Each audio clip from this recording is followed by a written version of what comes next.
Hello friends and welcome back to our channel smart traders club. शुरुआत करेंगे India VIX के साथ में जो लगभग 14 पे काम करता हुआ नजर आ रहा है।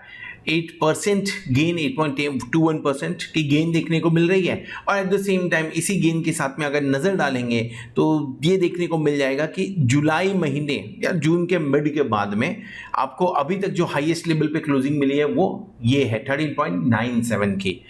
डेफिनेटली थोड़ी सी पैनिक बढ़ते हुए नजर आई जिस तरह से यूएस के अंदर में जो स्टिमुलस दिया गया था उस स्टिमुलस को वापस लेने की बात की जा रही है, उसका इफेक्ट ग्लोबल मार्केट में देखने को मिल रहा है। निफ्टी 16,415 पे लगभग 16,700 का हाई बनाने के बाद में लगभग 300 पॉइंट का करेक्शन आप बोल सकते हैं। क्लोजिंग हुई है 16,450 की पे, नॉट 16,415 पे। बैंक निफ्टी 35,033 पे क्लोज होता हुआ नजर आ रहा है। 36,300 का हाई बनाया था, उसके बाद में 36,200 पे कंटिन्यूसली रेजिस्टेंस देखने को मिल रहा था। बैंक निफ्टी फ्यूचर लगभग आपको प्रीमियम में काम करते 6 से 7 प्रीमियम में पॉइंट के प्रीमियम में काम करते हुए नजर आ रहा है और निफ्टी यहां से डिस्काउंट 30 पॉइंट के डिस्काउंट में काम करते हुए नजर आ रहा है। सो ओवरऑल अगर समझने की कोशिश करें तो ये एक चीज बहुत क्लियर है कि थोड़े से शॉर्ट्स तो मार्केट में बनते हुए नजर आए हैं और अगर किसी तरीके का पॉजिटिव मोमेंटम आया तो शॉर्ट कवरिंग भी देखने को मिल सकती है। सो उन सब के बारे में बात करेंगे जब डेटा एनालिसिस में होंगे। चार्ट के ऊपर समझने की कोशिश करेंगे कि कौन सा लेवल अब निफ्टी और बैंक निफ्टी के लिए इंपॉर्टेंट है जहां से फ्रेश बिकवाली आ सकती है और अगर इन लेवल्स पे रुकते हैं तो इन लेवल से कितना बाउंस बैक हम एक्सपेक्ट कर सकते हैं। इन सब चीजों के ऊपर में आगे डिस्कस करेंगे, लेकिन पहले समझ लेते हैं हमने कौन सा ट्रेड इनिशिएट किया था। एक्सपेक्टेड था कि मार्केट बहुत ज्यादा वोलेटाइल होगा, इसके चलते हमने कोई भी ट्रेड इनिशिएट नहीं किया था। एक ट्रेड जो मंथली कॉन्ट्रैक्ट के अंदर हमारे पास में पड़ा हुआ है, डेफिनेटली वो लॉस में है फिलहाल के टाइम पे, क्योंकि कॉल ऑप्शन बाय किया था वो अभी भी हमारा ओपन है। सो एक लेट्स से 1 और 2 डेज के अंदर में उसके ऊपर में कुछ कॉल लेते हुए नजर आ सकते हैं, क्योंकि अगर प्रॉफिट में नहीं आता है तो डेफिनेटली लॉस मिनिमाइज करने की कोशिश की जाएगी वहां पे। ओवरऑल अभी तक हमने जितने भी ट्रेड शेयर किए हैं लगभग 400 के आसपास हम पहुंचने वाले हैं। 391 ट्रेड्स हमने शेयर किए हुए हैं जो 74.17% के सक्सेस रेशियो के साथ में है। अभी तक इस प्रोग्राम के माध्यम से हमने 7,81,349 रुपीज का प्रॉफिट किया हुआ है एंड जितने भी हमारे प्लैटिनम मेंबर्स हैं उन सारे मेंबर्स को ये ट्रेड लाइव मार्केट में मिल रहा होगा और अगर नहीं मिल रहा है तो आप 8291802926 पे कांटेक्ट कर सकते हैं, कॉल कर सकते हैं या तो व्हाट्सएप कर सकते हैं ताकि आपको और इंफॉर्मेशन मिल सके। इसके अलावा अगर आप ज्यादा समझना चाहते हैं इसे तो आप www.smarttradersclub.com पे विजिट भी कर सकते हैं। इस महीने में अभी तक हमने 22,425 रुपीज का इनकम जनरेट किया है सिर्फ 1 और 2 लॉट के अंदर में।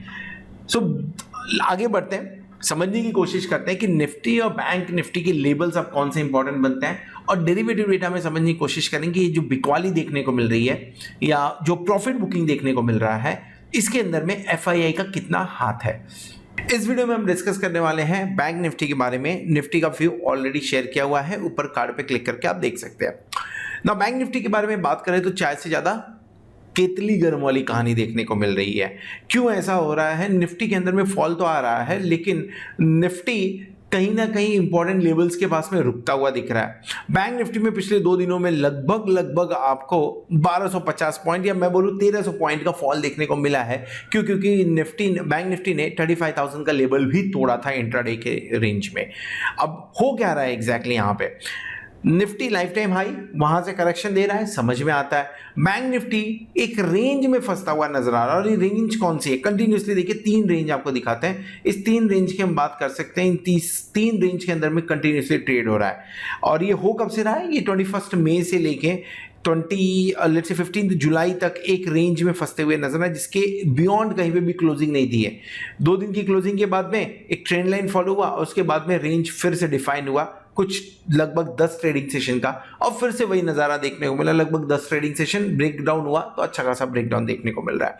जहां पे हम क्लोज कर रहे हैं वो लेवल्स कौन सा है? वो लेवल्स है लगभग 35,000 के आसपास का। साइकोलॉजिकली यस इंपॉर्टेंट है। ऑप्शन चेन पे भी डेटा ठीक ठाक देखने को मिल रहा है और पॉजिटिव खबर यही है कि 35,000 तोड़े तो थे लेकिन हमने उसके नीचे क्लोजिंग नहीं दिया हुआ है। सो एक्सपेक्ट क्या करें? एक्सपेक्टेशन सपोर्ट का हो सकता है। एट द सेम टाइम जो लेवल देखना चाहिए हमें ऊपर की तरफ में, क्योंकि एसजीएक्स निफ्टी 150 पॉइंट्स का गैप अप दिखा रहा है। अगर उसे फॉलो करें तो यहाँ पे कम से कम आपको 250 से 300 पॉइंट तो ऊपर देखने को मिलना चाहिए मार्केट। सो एटलीस्ट 250-300 पॉइंट जब हम बोलते हैं तो यहाँ से लगभग आप 35,300 की बात कर लीजिए, तो इन लेवल्स के आसपास में आप ओपन होता हुआ, दिस इज 35,500, लगभग इन लेवल्स के आसपास में आप ओपन होते हुए नजर आ सकते हैं। अगर इन लेवल्स के आसपास में ओपन होता है, इसका मतलब क्या होता है? इसका मतलब ये होता है कि आप ये जो पर्टिकुलर रेंज का ब्रेकआउट था उसके ओपनिंग के आसपास में ओपन हो रहे हैं, या तो वो स्ट्रॉन्ग रेजिस्टेंस का काम करेगा, यानी वहां से रिवर्सल देखने को मिलेगा, और अगर देखने को रिवर्सल नहीं मिला तो आपको अच्छी खासी शॉर्ट कवरिंग देखने को मिल सकती है, जो ऊपर की तरफ लिफ्ट करेगा। अगर 35,800 के ऊपर की क्लोजिंग हो जाए तो वापस आप उसी जोन में जाते हुए नजर आएंगे जो 35,800 से 36,200 की है। क्या 35,800 बहुत ज़्यादा साउंड कर गया बुलिश? ऐसा नहीं है। बैंक निफ्टी है, ये इतना मूव देने के लिए जाना जाता है। अगर यहाँ से नीचे की तरफ ब्रेकडाउन हुआ, 35,000 के नीचे का सेटलमेंट आते हुए नजर आया, सो आपको आराम से 400 से 500 पॉइंट का फॉल देखने को मिल सकता है, विच इज अराउंड 34,400 34,500। सो उसी तरीके से अगर ऊपर की तरफ जा रहा है तो 400 500 600 पॉइंट का मूवमेंट देखने को आराम से मिल सकता है, 35,600 35,500, लेकिन शॉर्ट कवरिंग के चलते 200-300 और पॉइंट ऊपर बढ़ सकता है। सो ओवरऑल अगर समझने की कोशिश करें तो क्या समझना चाहिए? ओवरऑल ये समझना चाहिए कि गैप अप होने के बाद में 35,500 का लेवल बड़ा इंपॉर्टेंट रोल प्ले करेगा। अगर 35,500 का जो लेवल है वो टूटता है तो डेफिनेटली आप ऊपर की तरफ मूव करेंगे। Let's talk about Bollinger band. Bollinger band के अंदर में आप देखिए मीडियम जो है वो 35,433 450 के आसपास में काम कर रहा है, यानी इसके ऊपर सेटल होना, इसके ऊपर सेटल हो के टिके रहना बहुत जरूरी है बैंक निफ्टी के लिए इंट्राडे के अंदर में। अगर ये हुआ तो जो गैप क्रिएट है वो भी फिल होगा, प्लस पॉजिटिव मोमेंटम भी आता हुआ नजर आ सकता है। आरएसआई की बात करें तो आरएसआई लगभग 40 के नीचे, 42 के आसपास में काम कर रहा है।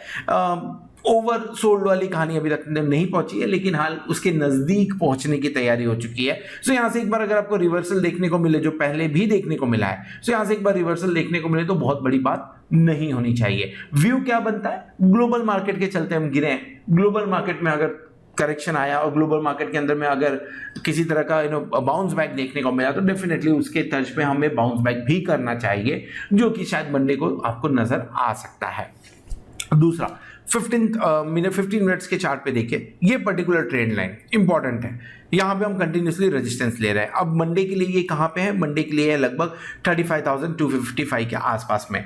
डेटा ये सजेस्ट कर रहे हैं कि हम इसके ऊपर ही ओपन करेंगे, और आपके लिए जो रेजिस्टेंस पहला बनेगा वो 35,350 के आसपास में, और दूसरा 35,478 के आसपास में।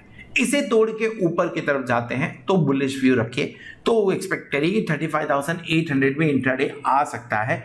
टिकेगा नहीं टिकेगा दूसरा सवाल है, लेकिन ऊपर की तरफ में आपको मूवमेंट देखने को एटलीस्ट 35,700 तक के मूवमेंट फिर देखने को मिल सकते हैं। सो क्या करें? थोड़ा सा कॉन्ट्रा कॉल नहीं लेंगे यहाँ पे।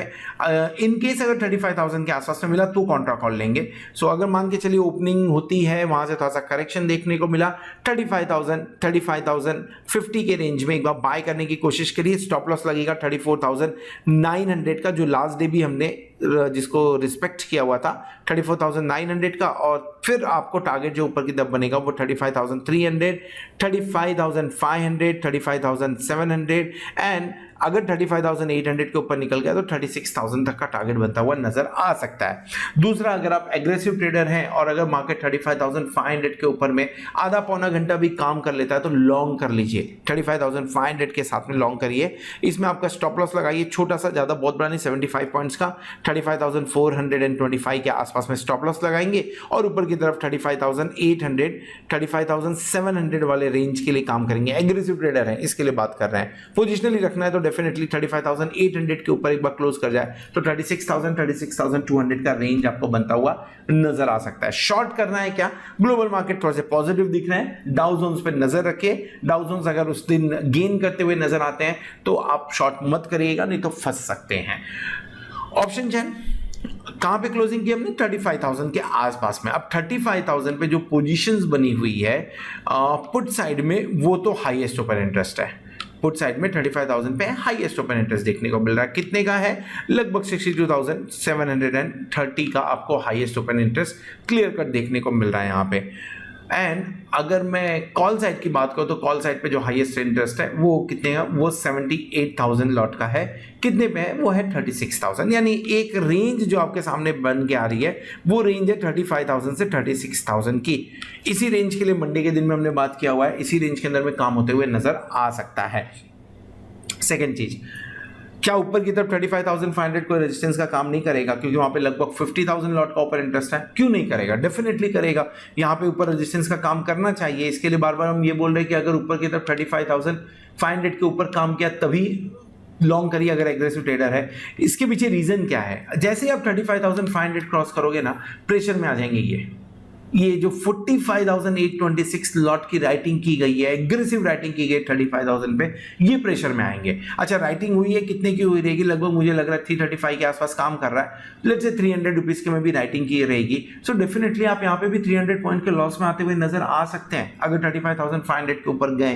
तो नजर कहां होना चाहिए, पहला नजर आपका उस पर्टिकुलर डे यानी मंडे के दिन में पहली नजर जो आपकी होनी चाहिए वो होनी चाहिए 35,500 के कॉल साइड में। सेकंड नजर जो आपकी होनी चाहिए 35,000 के पुट साइड में। यहां पे अगर आपको किसी तरह की unwinding and let's keep eyes on this also 35,000 के अंदर में अगर यहां पे अनवाइंडिंग देखने को मिलती है और यहां पे थोड़ी सी राइटिंग देखने को मिलती है तो मार्केट ऊपर की तरफ जा सकता है। बट लंबा जाएगा क्या, 35,500 के ऊपर जाएगा क्या, उसके लिए आपको यहां पे नजर रखनी पड़ेगी। अगर 35,500 पे राइटिंग कंटिन्यू हुई तो हम रेंज बाउंड हो जाएंगे और छोटे रेंज में अटक जाएंगे, जो कि रेंज होगा 35,000 से 35,500 का। इन केस अगर यहां पे राइटिंग नहीं हो रही है और आपको इनफैक्ट राइटिंग 35,500 के पुट में भी देखने को मिल जाती है, सो रेंज बढ़ता हुआ नजर आएगा 35,000 से 35,800 का। और इन केस अगर यहां से थोड़ा सा शॉर्ट कवरिंग और मिला तो आपके लिए थर्ड रेंज होगी 36,200 की। मैं एक्सपेक्ट कर रहा हूं मंडे के लिए 35,000 से 35,800 वाला range. So this is all about bank Nifty. Hope आपको वीडियो पसंद आया रहेगा। अगर वीडियो पसंद आया तो वीडियो को जरूर लाइक करिएगा, दोस्तों के साथ में शेयर करिएगा। At the same time thank you very much for watching this video. Hope आपने चैनल को सब्सक्राइब कर लिया होगा और साथ में आप प्लैटिनम मेंबरशिप के भी बेनिफिट ले रहे होंगे। होप आने वाला वीक, आने वाला एक्सपायरी आपके लिए जोरदार हो और आप खूब सारा पैसा कमाएं। Good night.